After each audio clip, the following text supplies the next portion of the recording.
programa Coma Bem, hoje aqui falando com a professora Franceliane Benedetti, colocando sobre a alimentação na gestação, a introdução de alimentos e primeira infância, diretamente relacionados à saúde.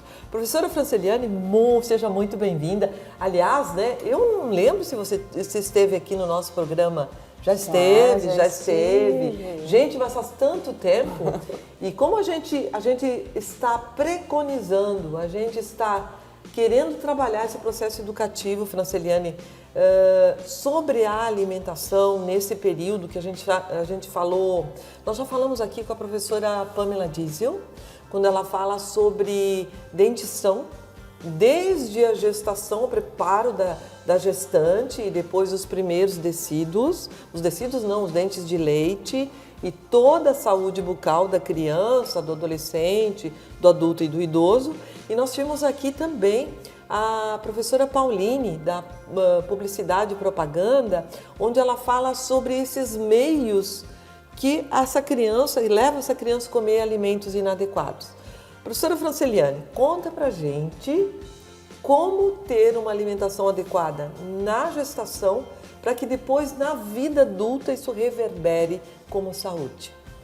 É um prazer estar aqui de volta e queria dizer então que é sempre muito bom estar aqui pertinho de ti. Obrigada. Então a gente sabe que temos um papel muito importante no cuidado da alimentação desde a gestação. Na verdade, até começar um pouquinho antes, né? Porque a mulher pode se preparar para a gestação. Sabe que todo mundo comenta que a mulher antes de engravidar tem que inclusive tomar o ácido fólico. Isso. Então esse também já é um momento de preparação para quando chegar esse bebezinho. Então, a gente pode começar um pouquinho antes, inclusive. Mas, Franceliane, eu tenho visto alguns estudos que colocam não somente a mãe se preparar por esse período pré-gestacional, mas o pai também, Sim, da mesma forma. Hoje a gente sabe que não é só a mãe que tem um papel, mas o pai também tem que estar determinante na saúde dos bebês e lá para a vida adulta também. Mas o que a gente tem de mais evidente, de mais forte, é esse cuidado que a gente tem nos primeiros 1000 dias. Esses primeiros 1000 dias vão desde a gestação até os 2 anos de vida da criança. Então essa é uma fase... São primordiais. Primordiais, é uma janela de oportunidades para a gente ter uma boa nutrição, bons estímulos para o desenvolvimento para essa criança ter uma infância melhor, ser um adolescente com mais saúde e lá na vida adulta isso também repercute. Então a gente sabe que esses cuidados iniciais vão auxiliar para que lá na vida adulta, né, esse indivíduo tenha menos chances de ter obesidade, de ter diabetes, de ter doenças cardiovasculares de forma geral. E uma coisa muito interessante que a gente vê que todos esses cuidados também auxiliam no capital humano, que é... O que é esse capital humano? Que é todas as condições que a gente tem para o trabalho, para auxiliar o país a se desenvolver melhor. Nossa, porque quando a gente tem... políticas públicas aí, quando a gente tem uma população, né, bem nutrida, ela tem uma condição de ter uma escolaridade melhor, porque a gente precisa de nutrientes para aprender. Sim, claro. E aí ela vai ter um trabalho melhor, ela vai produzir melhor e o país sai ganhando. Então não é, quando a gente fala na alimentação, não é um cuidado individual só daquela família. Não é a saúde familiar, mas é a saúde no contexto geral do país, de uma nação. Olha Por só, isso que a gente é ouve, extremamente abrangente isso, hein?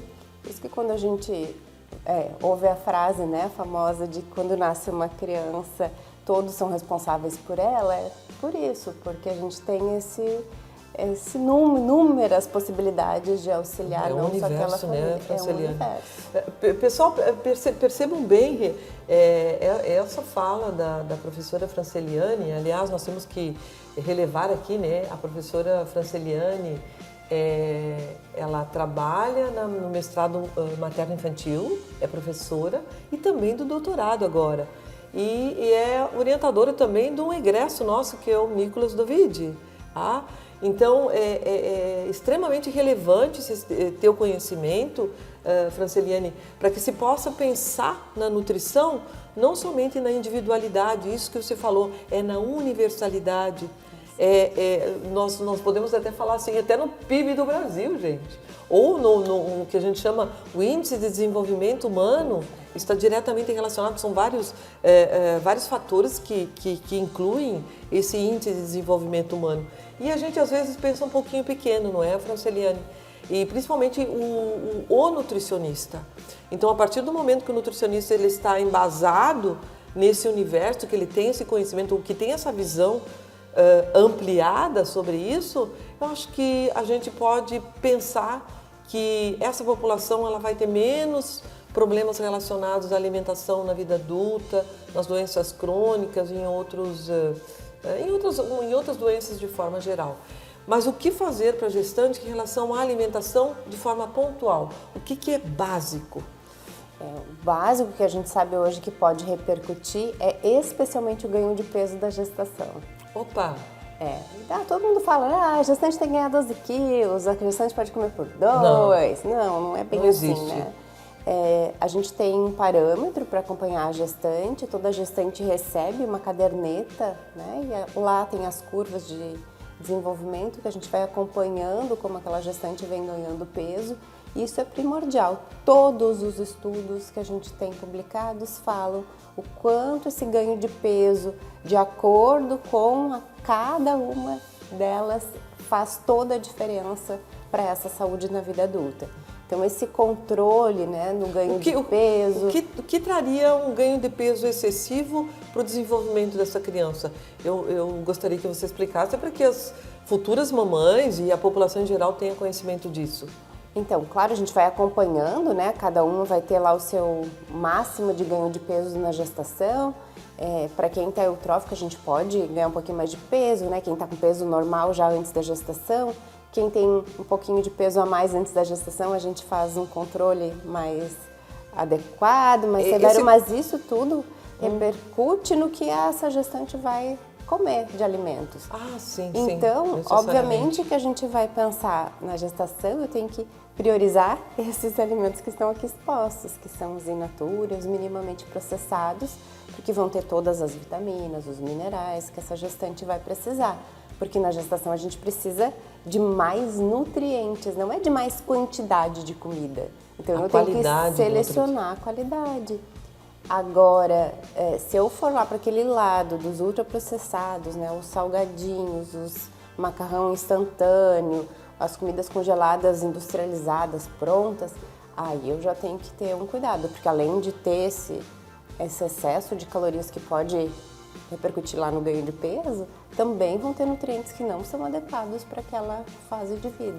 Franceliane, então significa que nem sempre uma mãe que ganha mais peso, esse bebê ao nascer terá mais peso? Não. Às vezes eles nascem com baixo peso. E o que significa isso? É por essa alimentação inadequada? Muitas vezes claro, tem algumas doenças que são, né, particulares, mas normalmente é isso, aquela gestante que ganha muito peso, ou que come muito inadequado, ela pode ter hipertensão na gestação, ela pode ter diabetes gestacional, e isso pode fazer até o bebezinho nascer prematuro, né? Com menos peso. Com menos peso. Então isso começa já, né, a repercutir na saúde daquele bebezinho. Eu sempre costumo dizer assim que o organismo é perfeito, então sempre a prioridade vai ser o bebê. Então ele sempre vai receber os nutrientes. Só que quando ele recebe, por exemplo, muito açúcar lá na corrente sanguínea, ele vai ter que dar um jeito de se adaptar, porque poxa, eu tô recebendo muito. A gente fica pensando, esse bebê lá dentro não tá sabendo de nada, e essa mãe... Gente, desculpa, Franceliane, falar, mas há uma irresponsabilidade na vida de um outro ser quando uma mãe não se alimenta direito. E essa responsabilidade tem que ser compartilhada. Não somente não pela mãe, a gestante pela só. Sociedade, pelo e entorno. Pela família. É muito comum, né, a gente falar, é a gestante. Não, é todo mundo que está, né, acompanhando essa gestação e também toda a mídia, né, todas as formas de propaganda que parece que contribuem para que também não aconteça nada, né, que aconteçam, né, essas repercussões aí para essa gestante. Então, Você pensa, Franceliane, que as políticas públicas de saúde elas poderiam melhorar esse olhar diferenciado na gestação e na primeira infância, com políticas públicas mais efetivas? Eu não penso, porque quando você fala da mídia, a gente sempre recorre à mídia como, às vezes, como uma informação adequada, correta, que nós reconhecemos enquanto profissionais da saúde, ou de forma inadequada. Então, nós estamos concorrendo com informações muitas vezes inadequadas. Então, eu penso que essas políticas públicas tinham que ser mais presentes lá na atenção básica, não somente na atenção básica, na atenção secundária, atenção primária, atenção secundária, também lá na visita do seu profissional, que o nutricionista tem que acompanhar, não é, Franceliane? Vamos acompanhar essa gestante na fase de ficar, quando vai engravidar, antes de engravidar. Quanto tempo antes você pensa que uma gestante precisa de uma orientação nutricional para ter uma gestação adequada? Bem, então, além, né, dos primeiros 1000 dias que a gente falou, tem alguns estudos mais pontuais que falam em 1100 dias, que esses 100 dias seriam o anterior à gestação. Mas é claro que se eu tiver uma vida saudável e eu sempre comer alimentos adequados, praticar atividade física, eu já tenho um estilo de vida saudável, para mim vai ser muito mais tranquilo. Tipo, tem uma reserva. Tem uma reserva, então vai ficar Muito ótimo. bem. Agora, quero engravidar. Bom, agora eu vou ter que mudar tudo. Aí vai ficar muito mais difícil e aí, inclusive, vai dificultar o processo, né, de gestação. Então é tão melhor a gente começar cedo, porque aí essa pessoa, quando engravidar, já vai estar pronta, porque ela está bem. Olha, eu desconheci esses 1100. Esses 1100, gente, é bem providencial. Franceliane, a gente vai partir para um segundo bloco, aí vamos falar dessa alimentação, da introdução de alimentos, primeira infância e segunda infância. Até daqui a pouco.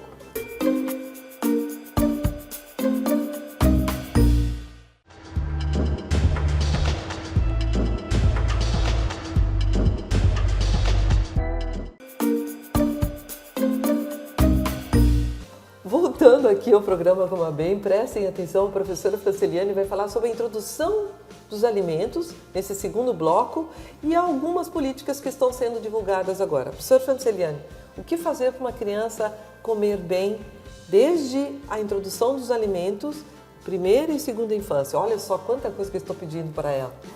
Então a gente vai ter que voltar um pouquinho, porque para a criança comer bem, quando começa a alimentação, a mãe deve ter comido bem na gestação.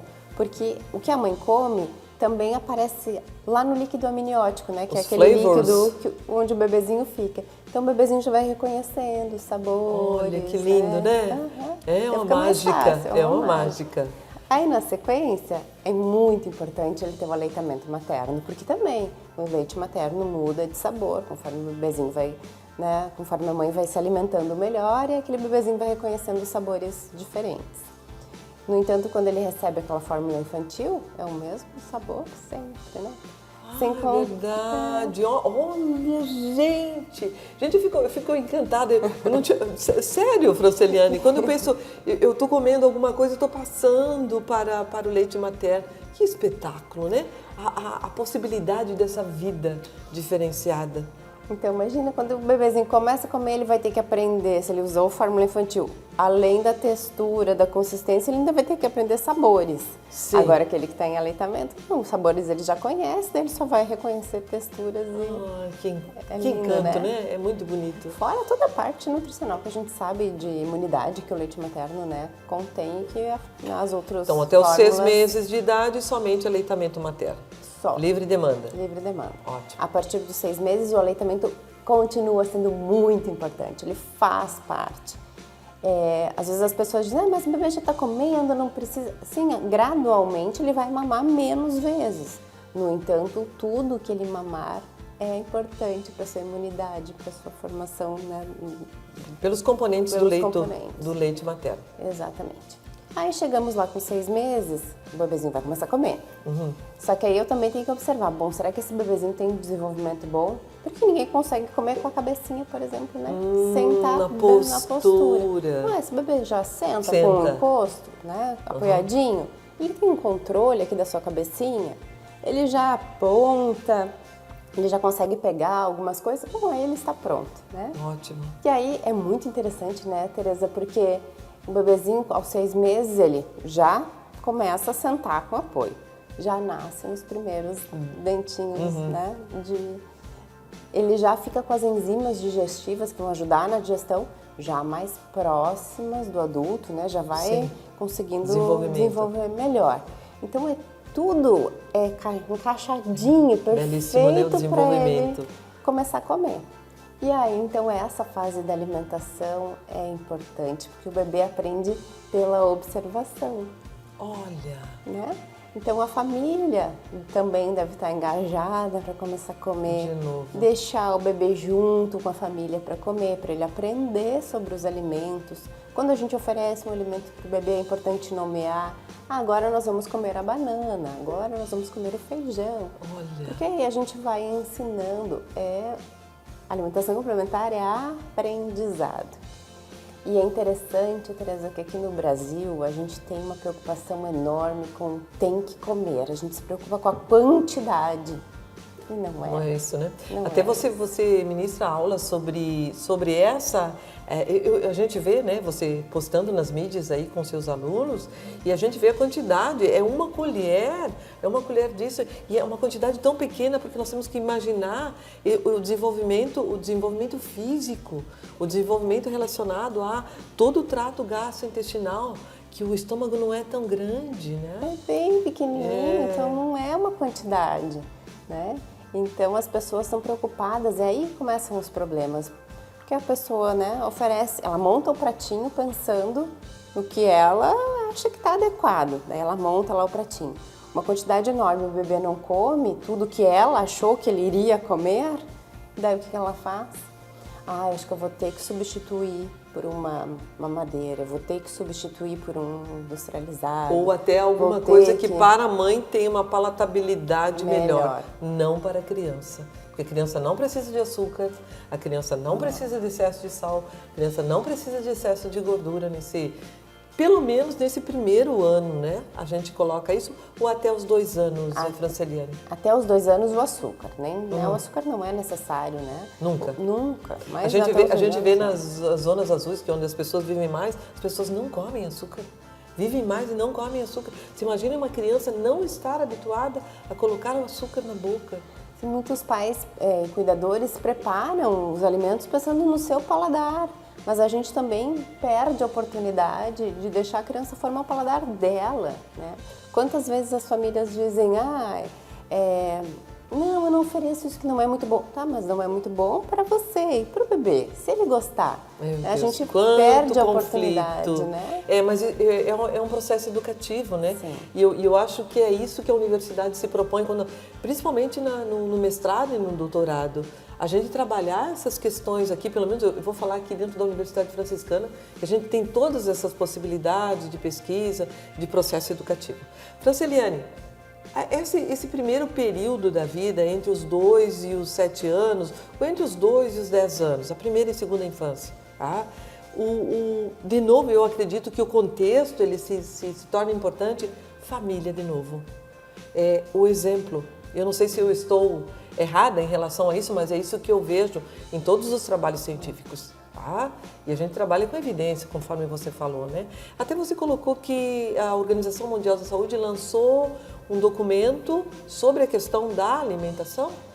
Essa semana a gente teve um ganho enorme pensando em aleitamento e nas fórmulas infantis, né? Porque a gente não tinha normativas bem estabelecidas de como era o marketing dessas fórmulas infantis nas redes sociais, que agora ficou regulamentado. Ótimo. Então, nós profissionais de saúde, especialmente, não podemos divulgar esse tipo de produto, porque ele é, né, um produto que não tem uma indicação muito específica, muito própria, então a gente pode divulgar muito o aleitamento materno, alimentação comida saudável, de verdade, né, Franceliane?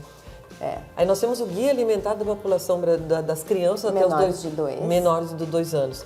Mas, voltando aqui, Franceliane, para a gente fazer um belo encerramento desse nosso encontro aqui, como fazer para que uma criança que começa a entrar para a escola, vai para esse meio social, se mantenha nesse padrão alimentar que ela tinha até os 2 anos de idade. Já que você falou... Se existe alguma recomendação aqui para os pais, se existe uma recomendação para a sociedade de forma geral, mas de uma forma bem pontual.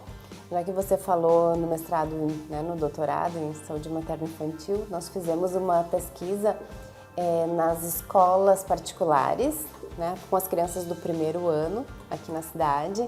E, infelizmente, nós encontramos 85% de produtos industrializados nas lancheiras. É tudo que a gente ouve falar de inadequado. Exatamente. E aí, também aí não nessa pesquisa, mas ouvimos também, né, sempre que é a falta de tempo. Então, o tempo para cuidar de uma criança é fundamental. Você está formando ele para a vida. É pouco tempo.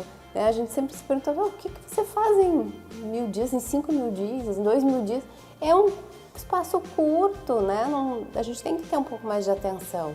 E aí, planejamento, né? Planejamento. Se eu não planejar para fazer a alimentação da criança e da família, né, num da dia... mesma forma, né? Tudo que eu comer, meu filho comerá. E não ficar preocupado com isso. A criança aos 2 anos, né, dos 2 aos 6, tem aquela fase que um dia adora um alimento, outro dia ela não gosta, porque é uma fase... Ela está descobrindo o mundo, tem outras coisas mais interessantes no entorno, né? E aí a família fica apavorada, meu filho não come, ele não come. E aí vai trocando, né? Vai trocando pelo ultraprocessado, que é super palatável, e aí a coisa não funciona. Então a família deve ter uma alimentação saudável, a criança aprende por aquilo, mas a família tem que planejar. Se não planejar, vai recorrer, né, a qualquer... Aquilo que é mais fácil, né? Qualquer produtinho que pega na prateleira ali, e aí não é o adequado. Francelina, eu sempre penso quando vejo essa pesquisa que foi feita aqui, e o pessoal trabalha muito bem em escolas aqui, o nosso curso trabalha muito bem em escolas, né? Quando eu vejo, tá, essa pesquisa que por acaso a gente entende, né, por que os pais fazem isso, né? Então, se eu tenho um filho, eu sempre pensei dessa forma, quando eu tiver um filho, me preparar, tá? Eu tenho que saber que o processo educativo ele é contínuo. Os pais são modelo, tá? Eles são exemplo. O que eu comer, meu filho comerá. Se eu não tiver acesso a esse alimento, meu filho não vai comer. A gente tem casos, né, que a gente atendeu gestante já há muito tempo atrás, não atendo mais esse público, mas essas crianças estão com 13, 14, 15 anos e não recorrem a esse alimento porque a família é o exemplo.